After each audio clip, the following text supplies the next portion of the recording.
41 of Raw Sport. My name is Ahmed El Houli, and as usual, the man himself, Mr. Tony Sheen, joins me on the show. Tony, how are you, buddy? How's things? Good. I'm great, Ahmed, and I'm going to repeat myself, but I can't wait for our next guest. We get some big guests, but I don't know how this bloke compares to the others. He could supersede them all. Now, I always say every show, special guest, this one's a banger. We have three-time Premiership champion, AFL legend, Jonathan Brown. Welcome to the show, buddy. How are you? How's things, mate? Thanks, Ahmed and Tone. Very nice introduction. Stop talking shit, Tone. Thanks for the introduction, Brownie. Pleasure to be on. And that photo there is an original photo that you boys have put up as wallpaper. I don't think it's actually Tony. Can we just clarify that man's identity? Because I'm not sure it is Tony. Brownie, that was when I used to exercise every day, and I was actually very good looking back then. You were good looking.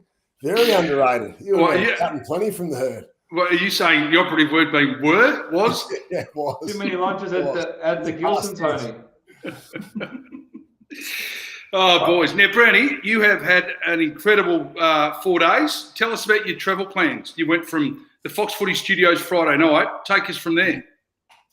Yeah, then I did just quickly slotted in St Kilda and Hawthorn, which don't worry about watching the replays, even though my commentary, I'm sure, was fantastic. But Save Yourself was a pretty ordinary game.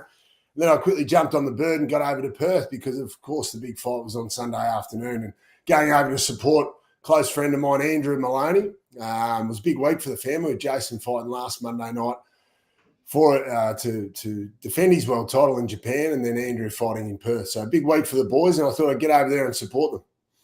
Well, you are the most famous ring card bloke in Australia, but holding the Australian flag up, is that something that the boys want you to do every fight or have done? I was 3-0 until the weekend, and cruelly ripped off by the judges. Otherwise, I would have still had a perfect record. So the boys, Andrew asked me to come over. I thought, absolutely, I'll come over and support him. My young bloke, Jack, trains out at the gym with the boys. So he actually had his first spar with Andrew a few weeks ago. So he's only 11 years old. I said, mate, not often you get to spar with a world champion or a future world champion, hopefully in Andrew's case. And so anyway, so that's how it all came about. But it was... And I wanted to see Vasily Lomachenko live as well. One of the legends of the sport. I've always loved Lomachenko and got a soft spot for the Southpaws, being a left-hander myself. And it was a pleasure to be there. And what a wonderful arena, RAC Arena, where the Wildcats play the basketball. It could be the best venue for boxing in the world. Quite amazing setup, and the atmosphere was great. Well, let's cut to the chase. I don't know whether it could be the best venue in the world for boxing, but mate, how could Andrew Maloney come out at 10 a.m. to the East Coast and fight? I mean, I turned the TV on at midday and there were 3 rounds gone. Well, it's all to do, it was all to do with the American audience. So everything's based around America. That's where all the money comes from. And obviously boxing's still big over there. And they couldn't start until after the playoff game. Was it the Celtics were playing?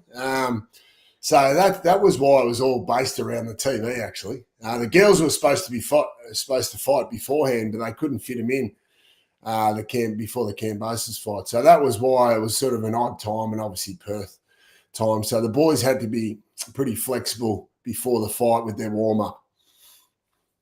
Wow. Brownie, talk to us about your journey into boxing. You seem to be a bit of a boxing fan. Where did that all start? I was always a fan growing up of boxing and watched it pretty closely. And then did a hell of a lot when we were playing footy, obviously to keep fit. Great mate of mine, Matty Kennedy, who I played with at Brisbane, and he went on to have a couple of fights. He was also our strength conditioning coach, so I did plenty of sparring with Big Maxie over the journey. And then my sister, who I used to drag along to the gym when she's a fair bit younger than me, about 10 years younger than me. She used to come along to the gym in the off-season back in Warrnambool. And so she started boxing, I suppose, just in her spare time while I'd be dragging her to the gym in the off-season. And she became a very good boxer in her own right. She actually won a Victorian state title, fought for an Aussie title and was beaten in a split decision, unfortunately. So she had aspirations to potentially go to the Commonwealth Games. Not that Mum was that happy about it. And the irony of it all is my sister's a trauma nurse, so she'd do the damage and then she'd have to go to work and patch them up. But Mum refused to go to the fights. Obviously, we followed Gabza. She did a mighty thing, and so that's a brief background in my history of boxing. Wow. Do you believe? I mean, you were there on the weekend, and you labelled the decision as corrupt on the couch last night. Do you think that's what's hurting the sport in this country? Well, I think it hurts it worldwide. And Jason, I was probably just reiterating what Andrew said in the post fight, that he said this sport's corrupt and he's retiring straight away. And so like it's just, I know it's subjective. That's the challenging thing around boxing. It is subjective, and it goes to the three judges. But yeah, I think time and time again we hurt ourselves, or boxing hurts itself as a sport with these decisions when clearly it's one way. And the judge has given it another way. Now, the Aussie judge gave it to Andrew. Samantha Bullner. The Mexican judge and the Mongolian judge gave it to Andrew, which was quite shocking. So considering everyone in the ring, we're getting up the ring saying he's won it easily. And for Sean Porter, who's a dual world champion in his own right, he was the commentator for Fox and Main Event. He scored a 10-2. Now I was sitting sort of right beside those guys. So you're up close. You can see the action. You can see the damage getting done. And clearly Andrew is in control. So that's what hurts. That's what hurts boxing when these things continue to happen. And then obviously the drama with the girls fight when the wrong girl was announced as the winner. 30 seconds later, the ring announcer had to overturn. I've never seen anything like that in a sporting arena. So that was pretty heartbreaking for the young girl. Yeah, well, let's call out the judges, Brownie. So Zanishia Tanzner had it at 113-115. Humberto Oliveira's had it at 113-115. And then, as you said, Samantha Bullner had it at 116-113 in favour of Andrew. Yeah, I was sort of speaking to Lou DiBello, who was the promoter, and then a couple of the people around the rings.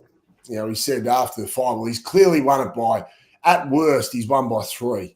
So if you're allowed to obviously try and take your bias out of the equation, you go, well, I probably thought he'd won by 9-3. So he said, right, okay, let's cut that in half. At worst, he's won by 3. And I think the Australian judge allowing for those drawn rounds, she got it right. But the rest of them, how the hell you could vote it the other way was just astonishing to me. And so heartbreaking. I see Andrew and Jason, what they work through. Now, Jason's had a couple more bigger paydays, but Andrew works his guts out for this. He's still personal training, takes some clients out at Angelo's gym to make ends meet. So these guys are not living in palatial, 8-bedroom mansions. These are the top of. So this means everything. And for them to have the opportunity, or to have that opportunity robbed and taken away from them, it's just heartbreaking. Do you believe that it was, and I know we've just spoken about this, but last night you were so strong on the couch with the tagline corrupt judges. Do you believe it, or were you just frustrated at the decision? Oh, no. Well, it's a Mexican organisation, the WBC, and there was a Mexican judge there. So how else do you explain it? So, and there's nothing against the Mexican people. I'm just saying that's the problem in the sport. So how else can you justify it? So no person in their right mind will watch the replay of that fight and go, oh, yeah, it wasn't even a draw. So you wonder what was going on behind the scenes. You really do. Now, surely they're going to have to order a rematch straight away, but prior to Andrews had his bicep ripped. He tore the bicep in the week leading into the fight, so it was a courageous effort to go out and fight. So he just kept that jab going. So he's going to have to recover from that. That'll be 6 months out. So how long until he gets another opportunity if he does come back? Because he did say in frustration, I think it was, post-fight, that he's retired. When he said, fuck it, when he just walked off, because he was actually going like that as they were announcing the winner, and he thought he had it in the bag. I think everyone did. So, how else do you explain it? So we certainly hope there's not corruption in the sport, but two people in that stadium that thought Pedro Guevara won the fight. And they were two of the most critical people, weren't they? Mm. So how else does that happen? Especially on home soil as well, which was astonishing. So anyway, I know that the president of the WBC rang Andrew after the fight and said that he's going to order a rematch. So hopefully he keeps his word on that. Wow. See, the thing with promoters and judges is it all comes down to who takes them out to dinner the night before. So, well, it's interesting, isn't it? Because Lou DiBella,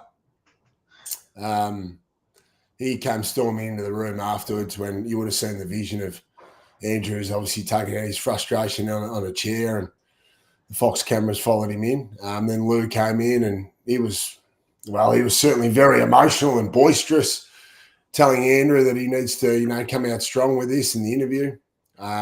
But the problem for Australia, the problem we have as a country, obviously, is our population. And, so you compare the eyeballs that we're going to watch for an Australian fighter compared to the eyeballs out of Mexico for their fighters. It's just a lot more lucrative market, isn't it, for a Mexican fighter to be the champion. And geographically, we're challenged. And geographically, we're challenged as well. So, yes, certain people are going to say the right things to Andrew, but you wonder what goes on behind the scenes. That's the unfortunate part. And we're challenged in a lot of ways, Australian boxing, so we actually do a pretty good job considering the challenges we're up against. But John, also, we don't help ourselves either, right? Because we have now this segmentation of all these companies who have taken fighters their way, and they've pretty much diluted the sport in terms of who can move where, and it's restricting fighters. And I mean, one of the questions I asked Andrew, we had him on the show the week before fight week. And I said to him, like, do you believe the Australian media has got behind you and really pushed you and put you out there? He reluctantly said he was diplomatic with his answer, right? And fair enough, I totally get it. But we don't help ourselves. The Maloney brothers have been at the top of their sport for many years, from the amateur ranks all the way up to the professional ranks. I've followed them. I watched them as amateurs. I've seen him climb the whole way through, right? The guy's a gold medalist, he's achieved things that others haven't achieved. And I guarantee you walk down, where's he from? Let's say Victoria. You walk down Vic, you say Andrew Maloney, they won't know him. Now say Tim Zhu or the name Zhu, they all know him. They're cross-promoting him on Fox Footy, and I don't want to step on toes here, but they are. And Tim's with No Limit, and No Limit's got the rights to the Fox puts on. They do some wonderful shows, but it comes down to who promotes you the best. And obviously, Tim's got the benefit of, and Nikita as well, benefit of their father's name, and obviously they're going on to be fantastic boxers in their own right. But that's the real challenge around it. It comes back to promotion, and whether someone's willing to get behind you and push you up. And Andrew and Jason are two of the nicest blokes you'll ever meet.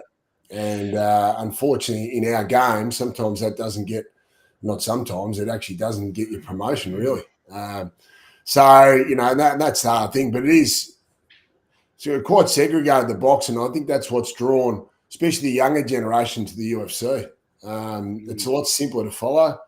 Less corruption. And there's one champion. Isn't there one champion in each division? So there's just so many different organisations in boxing and so many promoters pulling in different directions, and you can't get the best fighters in those divisions to fight each other.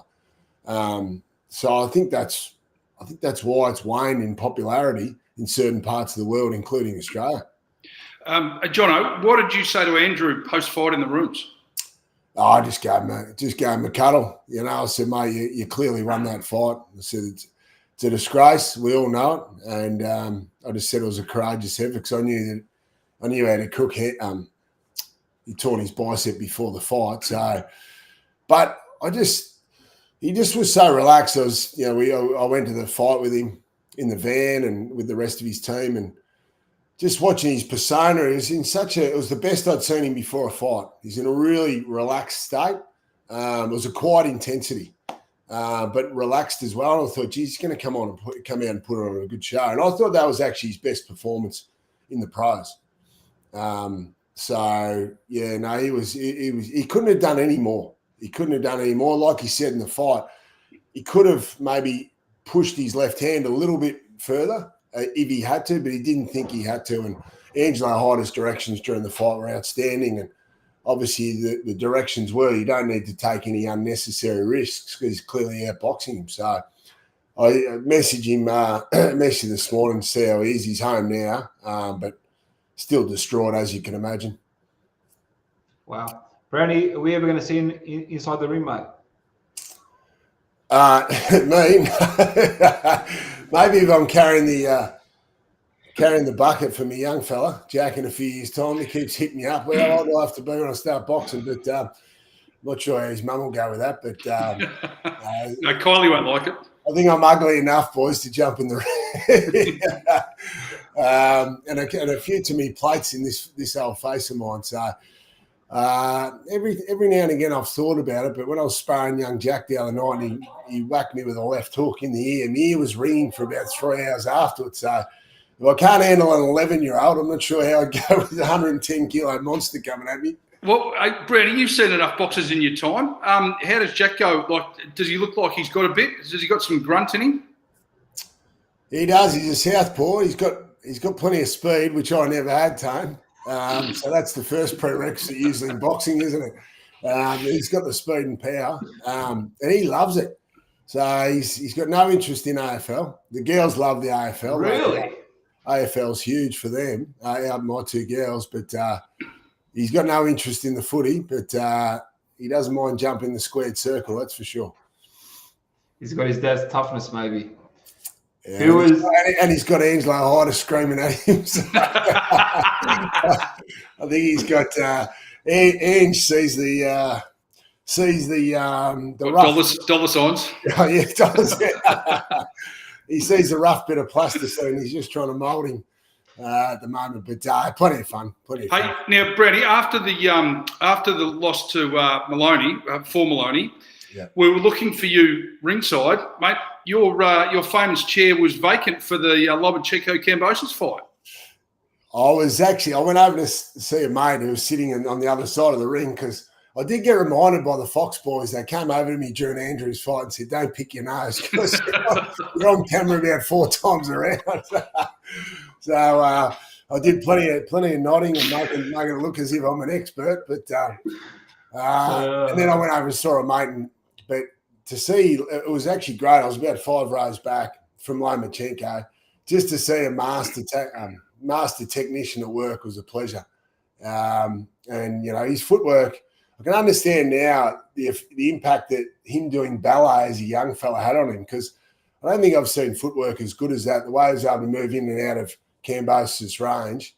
And, look, it was George Koss did well to hang on, really, and probably get it that far into the fight, but it was an absolute demolition. And the sound that last body shot made was like a bloody crack of thunder throughout the arena. But yeah, it was just great to see, one of the greatest boxers of all time live and in person. And I got to get a selfie with him on the way out. I was walking out, a bus arrived to come and take us back to the hotel, and there he was.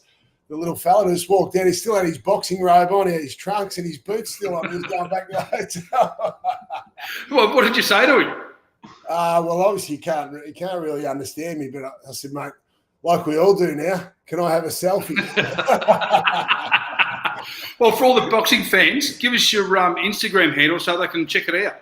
Yeah, it was Jonathan 16 Brown. So that's AN, Jonathan 16 Brown. And so I was pretty excited. So I was hoping he'd share it to his $2.2 million phone followers, Tone. But you can even see the respect he's got in the boxing world, because I was walking out with Angelo and Andrew was there and a few of the other fighters, and even they were fanboying him, and getting selfies with him. You know what I mean? Like, he's just held in another level.